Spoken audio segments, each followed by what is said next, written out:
Do you listen to the signs that your body and mind gives you when things get too overwhelming? So last week I lost a close family member, an uncle in the family.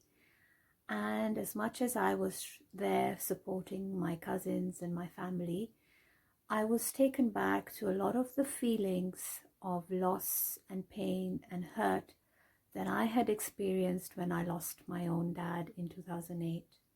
For me, losing my dad was like losing the roof over my head. It took me a long time to really understand what had happened, to make peace with the whole situation, and to now be able to come to a place where I can speak about it, even in a way of a gentle acceptance of what happened, why it happened, he was too young, all that. I've reached a point now after so many years of accepting it. Having said that, the loss of my uncle brought upon myself a lot of feelings. I could resonate with what they were going through. I could relate to exactly how they would be feeling. And I remember, for me personally, before I lost my dad, I never truly understood what loss meant for someone else.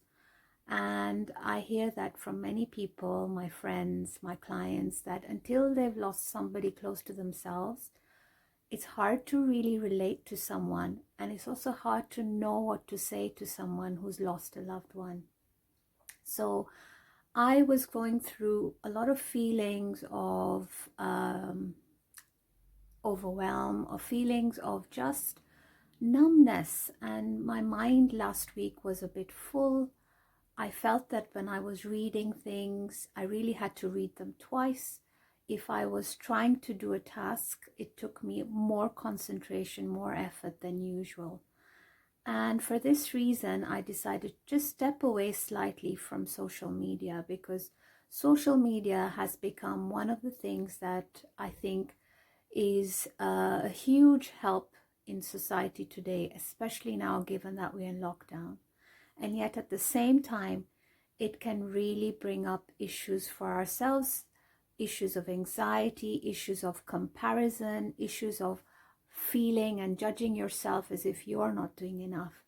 And when you are feeling in a situation where you are slightly shaky and not in touch with your best version, or feeling like you have a lot of stuff to do and you can't get it done, when you're scrolling through the feed and watching what people are doing, you can easily judge yourself as not being enough, not doing enough, and not being as good enough as they are.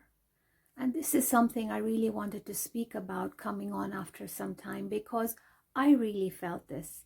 And even as I was just engaging with groups, engaging with other people that I'm following, sometimes even engaging that was literally physically and mentally draining me. And that is when I knew I had to step away. I didn't go on any of my social media as much as I usually. I popped on maybe just for a couple of minutes in the morning, a couple of minutes in the evening.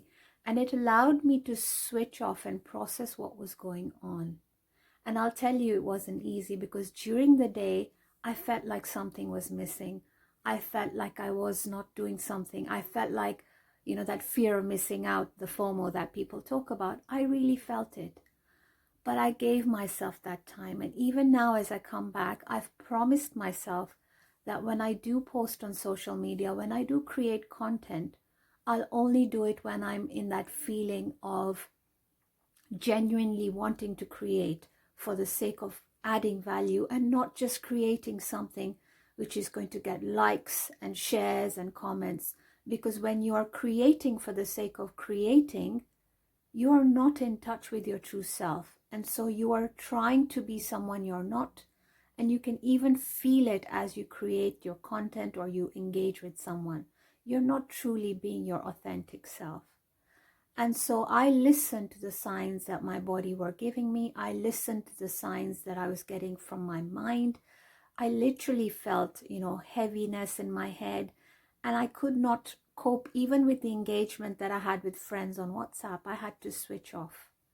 So I've just come on today to say that those people who are experiencing a loss, they're grieving, or they're going through anxiety to do with trying to keep up, especially now in the lockdown when things are so shaky. Do not be afraid of stepping away. Do not be afraid of stopping what is not absolutely necessary. Focus on your needle movers, the little tasks that move you towards your little goals. Things that can be put aside, put them aside. Things that need your attention, focus on them one by one and take a break in between. Make sure you get some time out for yourself. This is how you can really look after your mental health at this time, and you can support others as well. I hope my message resonates with you. If you can relate, please drop your comments. Let me know how you're doing. I'd love to hear from you.